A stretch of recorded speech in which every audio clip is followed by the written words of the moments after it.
Happy 2024 from the TheatreQs podcast. As always, I am your host, Nate Wiley, and if you're new to the podcast, every episode starts out with a fun fact about something involving the theater that isn't widely known.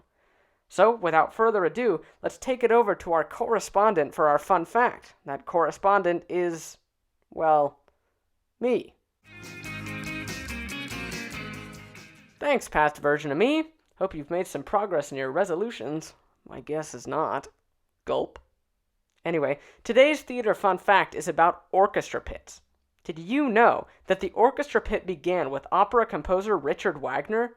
According to the Smith Center, Wagner developed the orchestra pit to hide the orchestra in 1876 during a renovation of a German theater. He also decided to make the exterior of the pit curved so the actors could hear the orchestra more, and the audience's view of the orchestra was blocked. The conductor could view everything happening on stage, and the actors could see the conductor, but the audience couldn't see them, similar to how a pit is structured today. There are, though, some rebellious modern productions like Come From Away that don't use an orchestra pit and instead have the orchestra in another location.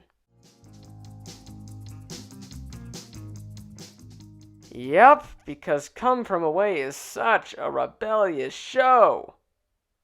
Alrighty, I think it's time to get into today's interview. My guest is a very talented actor who has performed with many local theaters and has played iconic characters such as the Cat in the Hat, Mr. Wormwood, and others, and has been awarded 2 prestigious awards for his amazing voice. On top of all of that, he owns a theater company, Stage Foundation Community Theater, here in Tucson. My guest today is a man of many hats. So, without further ado, please welcome the Cat in the Hat, also known as Mr. Zach Wetzel.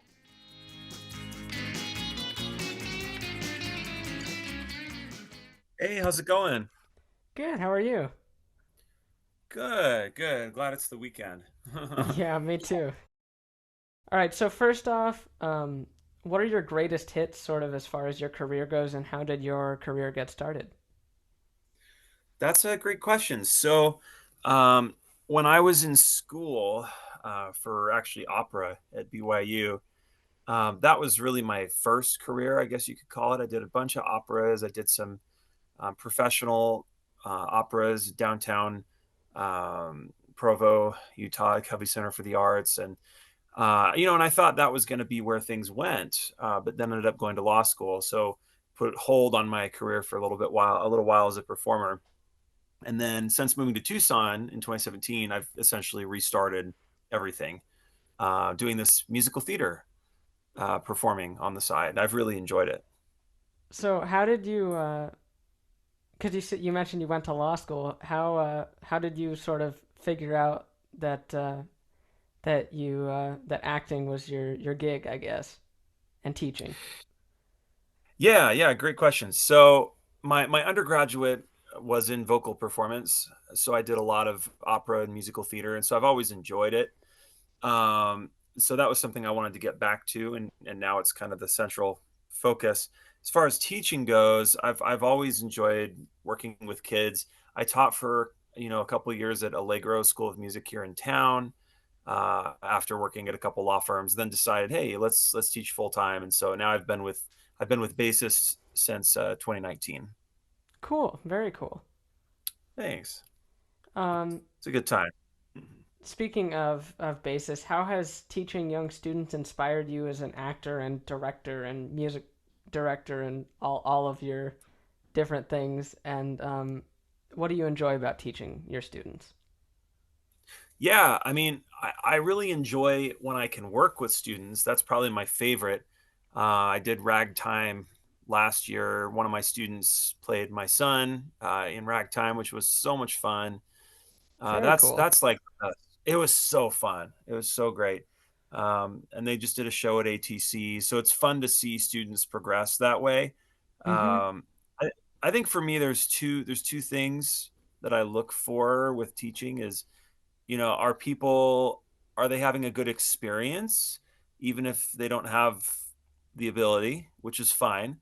And then if they do have the ability, how do we get them to the next level? I love seeing people improve and kind of level up as a teacher. Yeah, yeah. both of my parents are teachers, and my mom teaches elementary school, and so yeah, Cool. she especially loves watching her students like grow as people, Yeah. and and I'm sure that definitely applies for you with acting because acting is such a community, and and it's you know a lot of the projects that especially young kids do like Matilda, it's very involved, and so even over a month, it's kind of cool to see growth, I imagine. Yeah, and just that basic, theater etiquette and how to treat people and how to be professional, which I think Saguaro City does a really good job of modeling that. So yeah, that's a huge piece of, I mean, we teach by example. Mm-hmm. So being able to provide real life examples of that to kids as they're trying this theater thing, some of them for the first time, that's a big deal. Um, so speaking of Matilda, you just played Mr. Wormwood in Saguaro City Music Theater's Matilda, and you were in the show with your daughter Julia, and Julia is Yeah, fantastic to work with. She's absolutely amazing. thanks. But how special has it been to watch your daughter grow as an actor and a person alongside you in a show as big as Matilda? And I know you also did Seussical with her. Yeah, great question. It's been awesome. She's very talented. It's I think it's more of a kind of for fun thing for her, whereas I've started to kind of really get serious about this, more serious than I think I ever was before. Mm-hmm. But it's there for her if she wants it, and I think it's more of a hobby for her, but it brings her a lot of fulfillment, and she's very skilled, and she's really a good kid, and I think the kids definitely enjoyed having her around, and so if she wants it, it's there. Whatever amount of intensity she wants with theater, it'll be there for her. So Yeah, that's great. That's great.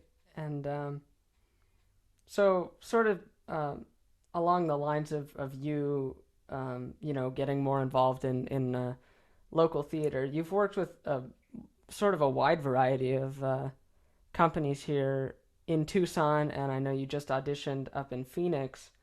And you've worked with some actors who are very talented, who have been on national tours and who are locally known. So how have those actors helped you improve as an actor? that's a really great question. Yeah, because I think you have to find mentors and people who can lift you up. That's the only way we can improve. So, when I did Guys and Dolls in Phoenix and worked with Catherine Ricafort, who she was Karen the computer on Broadway in SpongeBob the Musical. It's kind of a That's fun awesome. project. Yeah, she did some other more serious shows, but that's the one that stands out because that's amazing. And I remember we had a good little session before the show started, and she just gave me some nice feedback, and it didn't feel like she was trying to be like, oh, I've been on Broadway, you haven't, so you should listen to me. It was more like, here are some things that I've picked up that I'd like to share with you that I think would make you even stronger. It was so I took note of her approach, and that's the approach I try to have with people who are less experienced than I am, and I think that's kind of what the arts is all about, is giving back and paying it forward. um, yeah, she was great. Another really great mentor in town who's worked with me, directed me, is Robert Ancila. He Mm-hmm. writes for Broadway World. He's great. I've really enjoyed my time with him, and he's helped me kind of figure out how to navigate the Tucson theater scene and beyond. So Cool. Yeah, I think I've read some of his reviews on Broadway World. He's a very yeah, good he's writer. great. He is. Yeah. And you've just sort of a quick side note. You've worked with James Zanelli, right? Yeah, Yeah, I worked with him on the Music Man at ATC. that's So amazing. yeah, I sort of thought, small world. It really is. Yeah. That's awesome. Especially, I feel like Tucson theater. at at Matilda, one of the stage managers was saying, if you don't know someone in the cast, if you're doing a show in Tucson, then the show's not real. Yeah, I believe that. That's funny. So, for the listeners who don't know much about your company, Stage Foundation Community Theater, what is it and what inspired you to found it? Yeah, that's an amazing question, and I'll be really, honest with you. I'd say, a good 85 to 90-ish% of the experiences I've had in Tucson theater have been good. There have been a couple that have not been. And so because of that, I wanted to find a way to bring the culture that I've liked from places I've worked. I wanted to bring Mm-hmm. that to the forefront. So that's really why Sarah and I founded it a year ago. Um, we are currently expanding it and adding more people to the team, and I can't really say anything about it right now, but it's already it's already exploding and becoming more than what I intended it to be. It's like your kid grows up and you're like, what is happening? Um, it's we've got Camelot in March. We're already looking at big musicals for next year. Um, Camelot's going to have a full 8-piece orchestra. It's going to be in big theater on the Pima West Awesome. campus. Yeah, I'm really excited about it. The only way for this to work is to bring on more people, which is kind of why we're having those conversations.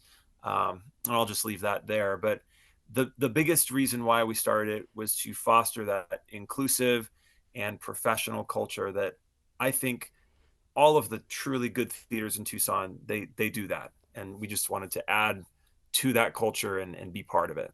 So Cool. And and I know like you said, you're thinking about adding on some people, and you guys already have a a really great group of directors and people working for you guys, who are very prominent with a variety of theaters here in Tucson. So that's really great.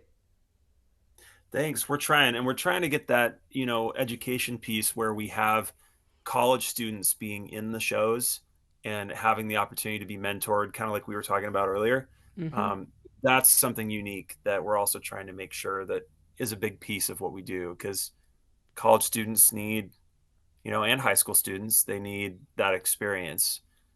So we're trying to provide it for them. Very cool. Very cool. And you've worked as a producer, director, music director, actor, and executive director, and I'm sure a whole bunch of different things. Yeah. Um, so how has all of that experience in those various roles shaped your perspective on the work that goes into theater shows as a whole? It's made me a lot more patient with people. Because anytime I think everyone should work on the tech side. Like one thing I love about Burger, when we did Matilda and Seussical and stuff, there is in that theater I can look on the stage and I can look in the sound booth, and I've been in both those places, and I think everybody needs to be on both sides of the field, so to speak. Mm-hmm. um, because anyone who's on the crew or backstage or whatever, they are so important.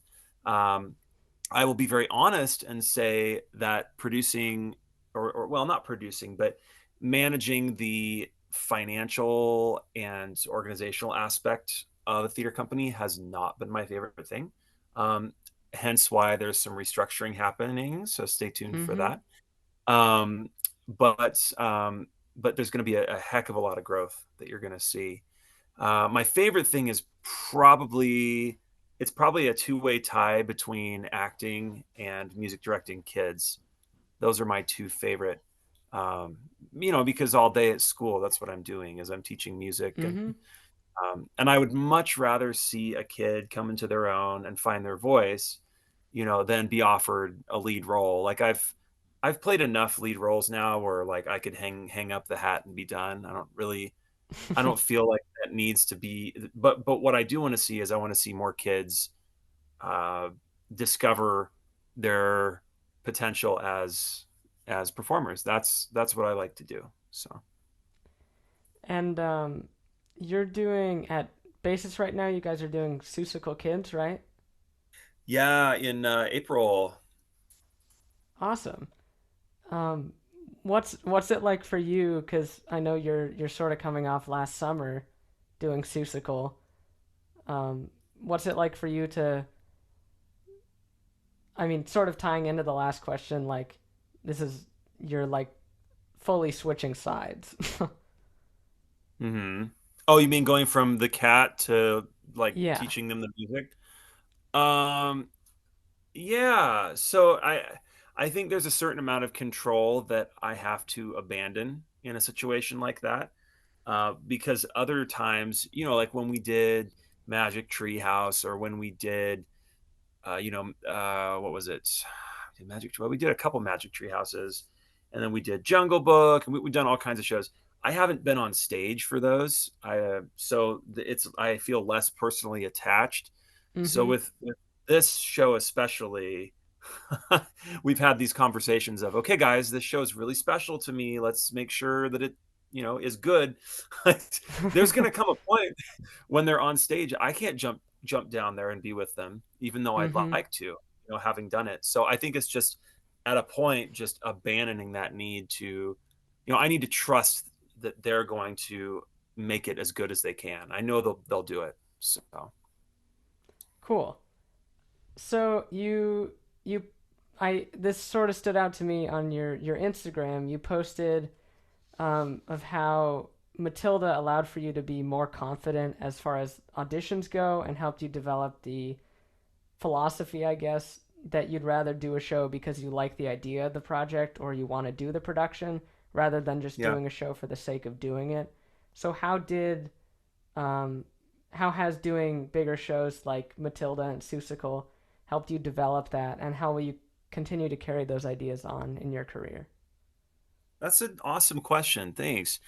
Well, the last year and a half, I haven't really stopped. I've not really had any downtime. This is the first time in like months or maybe even a year where I've had any time at all to just rest. And so, that's part of it is, I want time to reflect and to recover and, just a lot of people think if you're not hustling, then you're not succeeding, and I Mm. totally disagree. I had that mindset for a while. Like I always need to be doing something, to stay relevant or whatever. But Mm-hmm. um, I don't think so. I think we can. So I have one friend.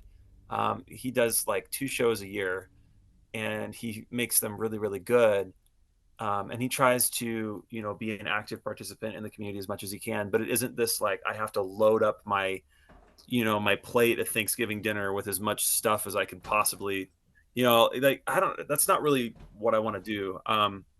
Matilda, for whatever reason, I think it changed my outlook because when I was talking to some of the people on it, they had that philosophy of let's find a really good project, let's do it, let's Mm-hmm. recover a little bit, let's find another really good project. One thing I really like about everyone involved with Saguaro City is it's all about let's make this the highest quality we can, and then move on to the next. And there's not this mad dash. It's everything is very Yeah. structured and deliberate and well organized.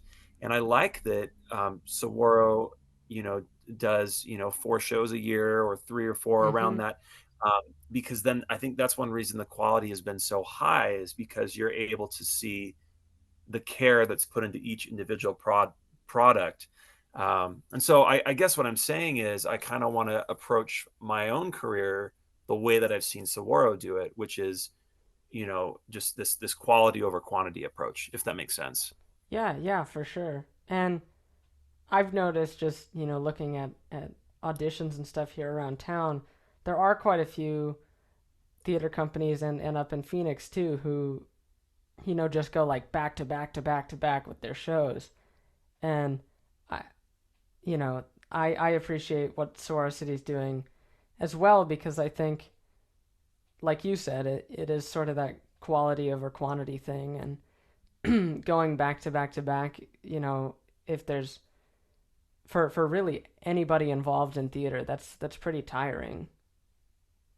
Yeah, I know a lot of people who have burned out, you know, and there's certainly, look, there's nothing wrong with having a packed season if you have the talent and the creative force behind it to be able to Mm-hmm. do it.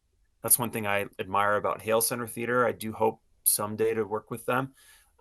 Is they do like 12 shows a year, but they're able to mount that many shows. They have the resources, they have the talent. Yeah, So that's fine. For me personally, though, I can't. I've done 12 shows a year. I don't man. think I want Wow. to anymore. You know, and it doesn't mean that I hate theater now. It's like, if anything, I love it more because I want each show to be I mean, like, Thanos doesn't have 1,000 gems in the Infinity Gauntlet. He has six, right? So Mm-hmm. but it's super powerful. So you can have a small amount of things and still be really powerful. I'm not sure how great of a metaphor that is, but we're gonna I go with like it. it. It makes sense to me, so. Six is a low number. So six shows a um, year. There you go. I'd imagine, um, sort of along the lines of that, do you now have like a bucket list of shows that you want to do? Well, Matilda was on my bucket list. Matilda is my favorite musical. I was gunning for Trunchbull when the audition announcement came out, and then once we came to callbacks, I was called back for Trunchbull and Wormwood. I fell in love with Wormwood, and at the audition, I actually tried harder on Wormwood. If I'm being honest, I was having so much fun with it, and I'm like, I really hope this is what it is because it's just such a fun. So anyway, so that was a bucket list show, and I got a different role from what I had been hoping for, and And enjoyed it. you were amazing as Mr. Wormwood. You were absolutely hilarious. It was fantastic. Thank you. It was so much fun. I really had a great time with it. Um, so I don't know, bucket. I mean, Javert would be amazing. Mm-hmm. Um, Sweeney would be amazing. I'm getting to the age now where I can't play, the leading male. I'm approaching my 40s, so those young leading male roles are kind of out of my reach now. But the 40s ish characters are going to be easier for me to pull off as we move Mm-hmm. forward. So I'm excited about that. Cool. Very cool. Um, so I guess this is sort of a good lead into the what I'm going to call the next segment of the podcast. And if you don't mind, I've created a little bit of a game for us to play together. Okay. So I'm gonna read you some quotes from directors and actors, three quotes to be specific. And if you're okay with this, I would like you to tell me your interpretation of those quotes from the perspective of an actor and a director. So sort of getting those two vital sides. And Okay. I'm sort of gonna call this game as a play on the Cat in the Hat. Hats off. Does that sound good? That's cute. Love it. Awesome. All right. So the first quote is from it's a part of a quote from Stephen Daldry, who's a director, and Mm, he says, "Previews are where you really have to listen to the audience and really feel how they're responding." mm. Cool. Am I just reacting to this then? Yeah, yeah, from the perspective of an actor and a director. Yeah, I think a preview is a great opportunity to figure out what the audience wants, um, and then stick with it once you have gauged. It'll change night to night sometimes, but some audiences laugh at jokes that maybe they didn't laugh at the other night, right? Mm-hmm. Um, but I think it's a great opportunity to figure out what aspects of your show work on a consistent basis. So yeah, listening to your audience and remembering that they are, I mean, without them, we don't have a show. So we need to make sure it's to their liking, whatever it is that we do. Yeah. The next quote is from Carol Channing, and Mm. she said, "Laughter is much more important than applause. Applause is almost a duty. Laughter is a reward." Well, yeah, I, I feel bad saying this, but I'm not the only one who feels this way. Sometimes when we do a show, we listen to the audience and go, did they applaud for me as much as that other person? I think we've all Mm-hmm. been there. And I'm trying to abandon that way of thinking. But so I've been in a show twice now where I've played a villain and been booed, and that is way more fun than being applauded. Way more fun. And kind of along those lines, being when there's laughter, it means that you've given your audience a release from any pressure or stress that they've brought into that theater with them. Um, and so I think that's why comedy is so successful, why musical comedies tend to do well, because people come in looking for that escape and that release. So I'd say that laughter is very important. Mm-hmm. Um, when you're booed, uh, how and like your family's in the audience, how did they feel about that? Oh, they thought it was funny. I Yeah. loved for context of the listeners in Matilda, right before the start of the second act, the whole audience started booing you during your monologue, and the way you interacted with them, like going back and forth with the that one audience member was so funny. It was fantastic. Thanks. Yeah, well, and that's another situation where you kind of just have to let the audience drive for a minute, Mm-hmm. um, and just ride that wave. Um, yeah, it was so much fun. Absolutely. And then the final quote that I have for you is a bit of a longer one. It's from director George Ogilvy, and he says, "An actor and a director are both what I would call interpreters of work. We interpret a work just as a musician will interpret a composer's work. We interpret the work of a playwright. We are servants of the theater, and I've always believed that. We must serve what has been written. That's what we're there for." Oh, that's great. Yeah, I think a big way to interpret that is don't change the material you're given.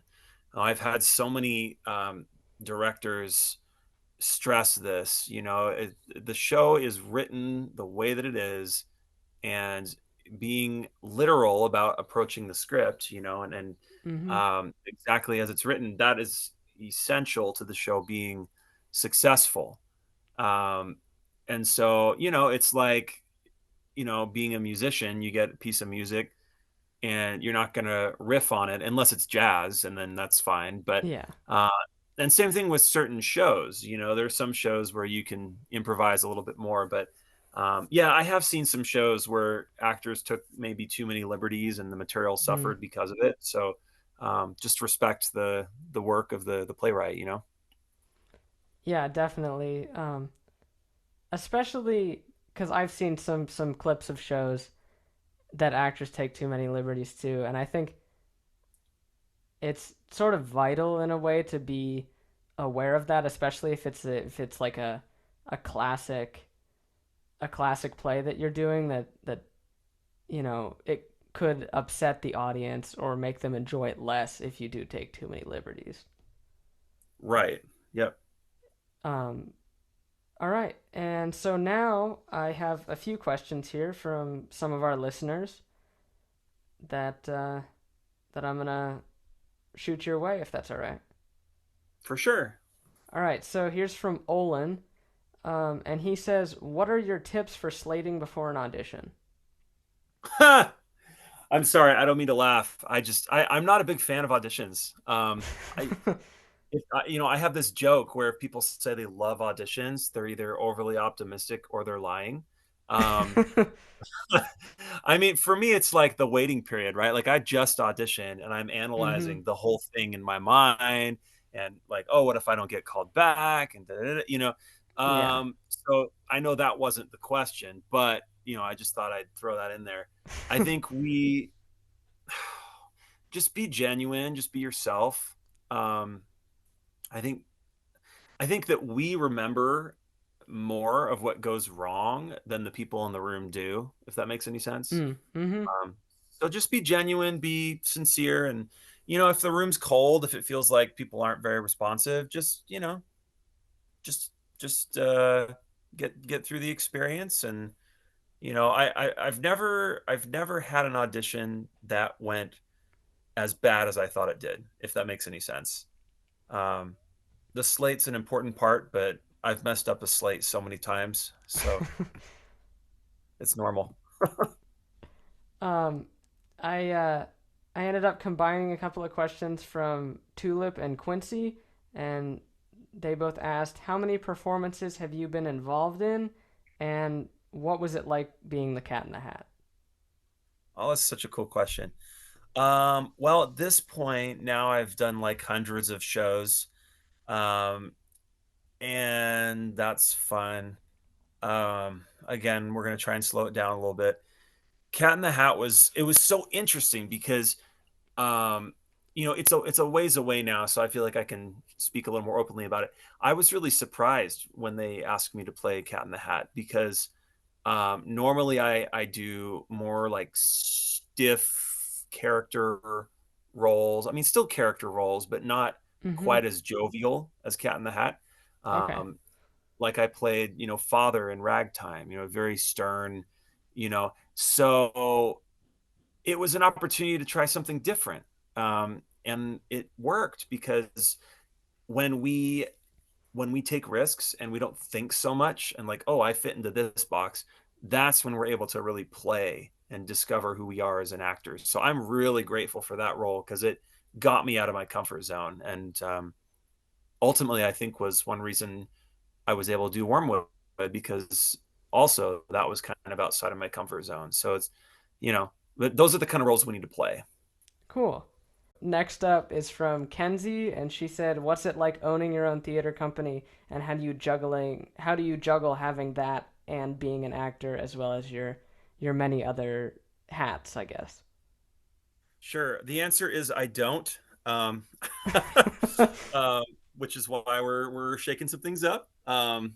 It's all I can say at the moment, but it's fun. It is fun to have the ability to create things yourself with help.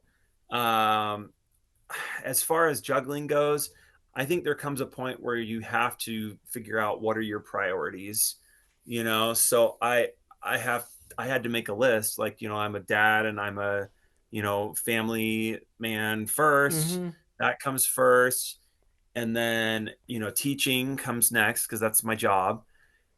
And then probably acting after that, honestly. And then after that comes producing, um, because producing it's fun, but it is not my favorite thing to do. But Mm-hmm. I like that it's a place for people to come in and have another place to do theater, which was why I wanted to create it. So Cool. that's my honest answer. And then the last listener question is from Jaya, and she says, "Do you have to get into a good school to be a successful actor?" No, that's a great question.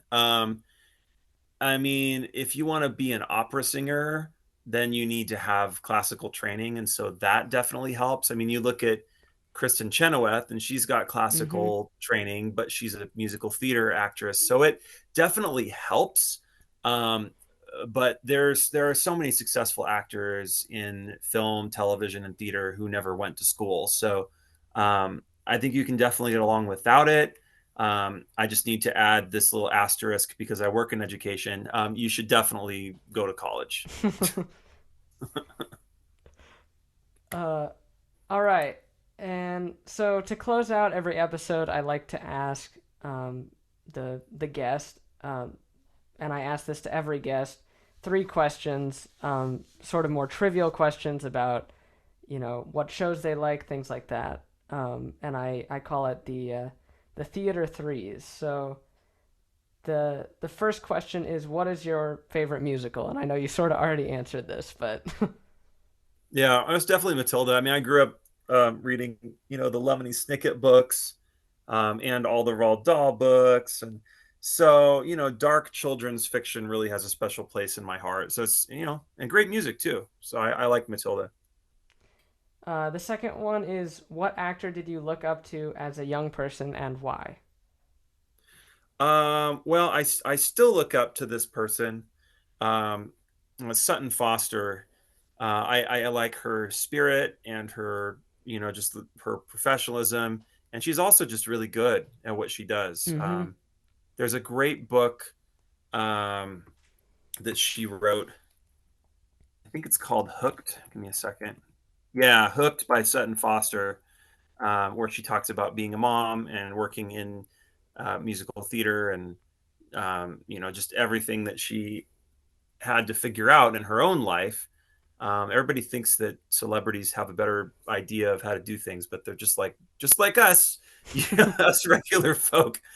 So it's a great book. Definitely recommend it. Cool. And then finally, what advice do you have for theater kids or anyone wanting to get into theater? Have another job. Um, that could be that could mean anything, whatever that means to you. If you're working at a diner in the morning and then you go and perform on Broadway at night, good for you. Um, I I'm in a position now where I feel like the balance is just right with this teaching and performing thing.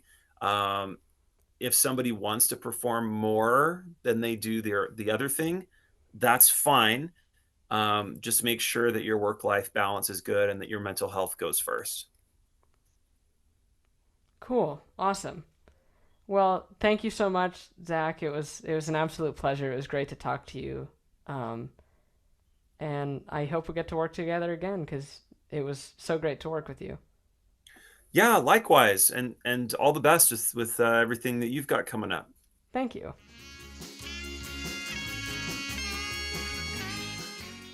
Thank you so much, Zach. It was an absolute pleasure to talk to you today. If you would like to check out Zach's latest theatrical endeavor, he music directed La Bella and the Beast at Live Theater Workshop, which opens on January 27th. Tickets and more details are available at livetheaterworkshop.org.